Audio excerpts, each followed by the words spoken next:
दो तीन उदाहरण मैं देश के सामने रखूंगा कि बात में वजन कहां से आता। बात में वजन आपके पूर्व के कृत्यों से आता है। ऐसा तो नहीं कि किसी ने च्युइंगम खा लिया तो उसका कंठ वजनदार हो गया ना ना। आपके कर्म आपके कंठ को वजनदार बनाते हैं। फराज भाई, भारतीय जनता पार्टी को 2 बार राष्ट्रपति का उम्मीदवार चुनने का अवसर मिला।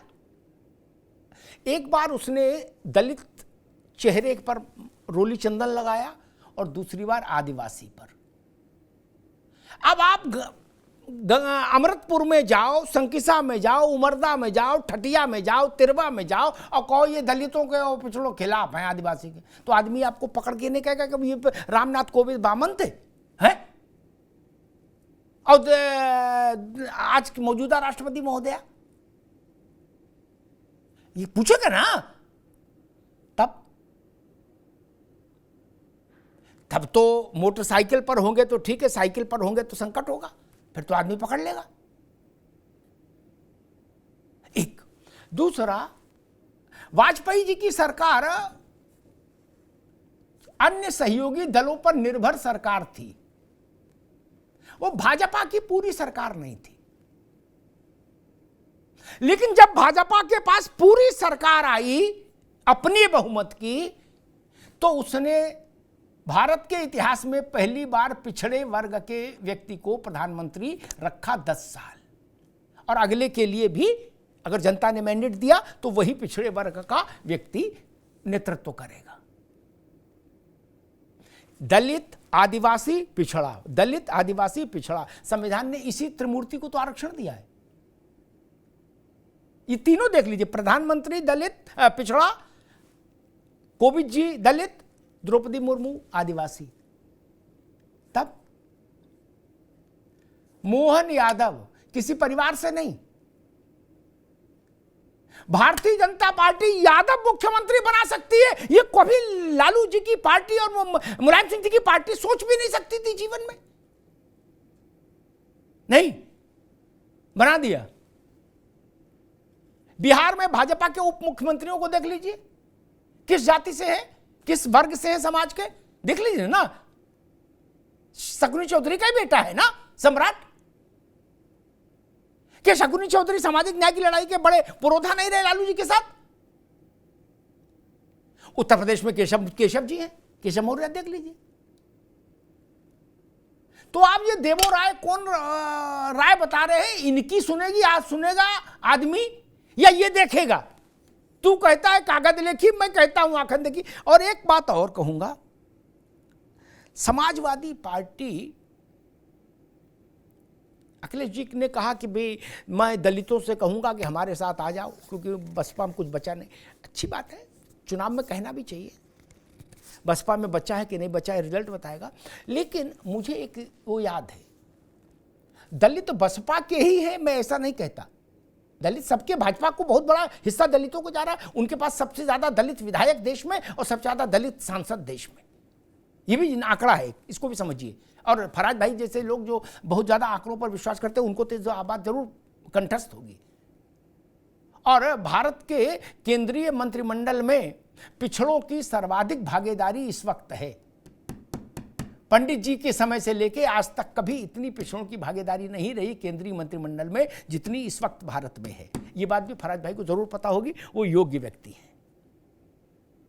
लेकिन ये भी पता होना चाहिए कि दलितों को प्रमोशन में आरक्षण का बिल जब आया था तो उस बिल को किसने फाड़ा था? समाजवादी पार्टी। उस बिल का विरोध किसने किया था? समाजवादी पार्टी ने। समाजवादी पार्टी नहीं चाहती थी कि दलितों को प्रोन्नति में, प्रमोशन में आरक्षण मिले। ये बात तो इतिहास में है ना, ये कोई अब बदल तो सकती नहीं, अंडू तो नहीं हो सकती। क्या ये बात दलितों के दिल तक नहीं गई होगी? गई होगी ना। इसलिए मुझे लगता है ये जो दो नैरेटिव है ना, इसमें उदाहरण जिसके पास होंगे पूर्व के, उसी का नैरेटिव चलेगा, दूसरे का नहीं चलेगा। ऐसा कर देंगे ये भविष्यकाल, हम ऐसा ऐसा कर चुके, प्रमाण, ये अंतर है। हम आएंगे तो रसगुल्ला खिलाएंगे, एक बात। आलोक पांडे ने कहा कि हम आपको रोज रसमलाई और समोसा खिलाते ही हैं, तो आज जनता आलोक पांडे के पीछे हो जाएगी, बोले भैया ये आएंगे तब क्या करेंगे, छोड़ो आलोक पांडे को देखो। क्या ये शाम को 4 बजते हैं तो रसगुल्ला और रसमलाई और समोसा तुरंत भिजवा देते हैं। ये मूल विषय है जो मुझे लगता है इस चुनाव पर आकर खड़ा हो गया। और हमको कभी भी ये नहीं सोचना चाहिए कि जनता की समझ या जनता की स्मृति हमसे कम है। मैं फिर कहूंगा, जनता की समझ, उसका विवेक और उसकी स्मृति। लोग कहते जनता की मेमोरी नहीं, मेमोरी है, नेताओं से अच्छी मेमोरी है। जनता की स्मृति और उसकी समझ कमतर नहीं है। इसीलिए हर बार चुनाव परिणाम चौंकाता है विश्लेषकों को, राजनेताओं को। एक छोटा सा विज्ञापन का अवकाश है, जरा देख लीजिए, फिर आते हैं। Where the software engineer meets the cool UI UX designer, meets the gifted content writer to create the big dream. The world comes together at Sharda University. So where are you?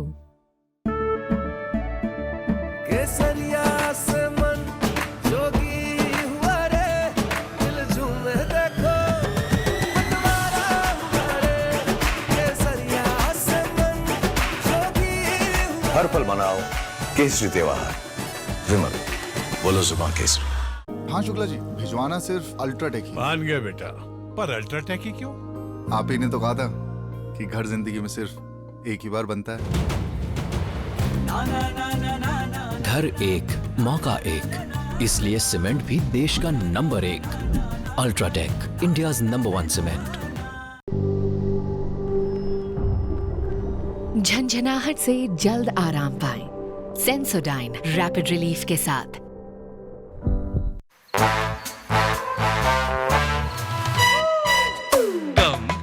Come, my love, please don't say no, baby. Come, my love.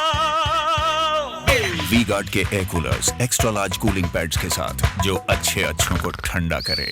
V-Guard air coolers, long lasting cooling. Where the software engineer meets the gifted content writer, meets the cool UI UX designer, meets the talented photographer to create the big dream. The world comes together at Sharda University. So where are you? मुझे लगता है कि ये 2024 के लोकसभा चुनाव का जनादेश इस बात को भी रेखांकित कर देगा कि इस देश का सामान्य नागरिक, आम मतदाता आरक्षण के मसले पर किसके नैरेटिव से सहमत है, किसकी धारणा से सहमत हुआ, भाजपा की या विपक्षी गठबंधन की।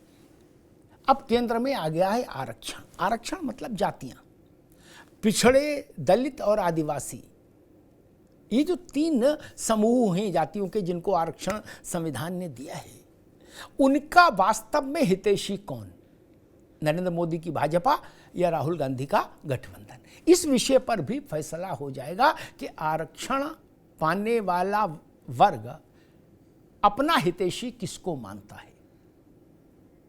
कांग्रेस कह रही है कि भाजपा आएगी, तीसरी बार तो संविधान समाप्त, आरक्षण समाप्त कर देगी, और नरेंद्र मोदी और भाजपा कह रही है कि कांग्रेस आई तो दलित, पिछड़े और आदिवासियों का आरक्षण छीनकर मुस्लिमों को दे देगी। तो केंद्र में आरक्षण, दोनों के अपने अपने तर्क, फैसला जनता को करना है कि उसको किसकी बात समझ आई।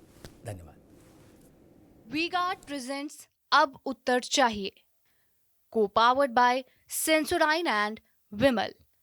बोलो जुबां केसरी।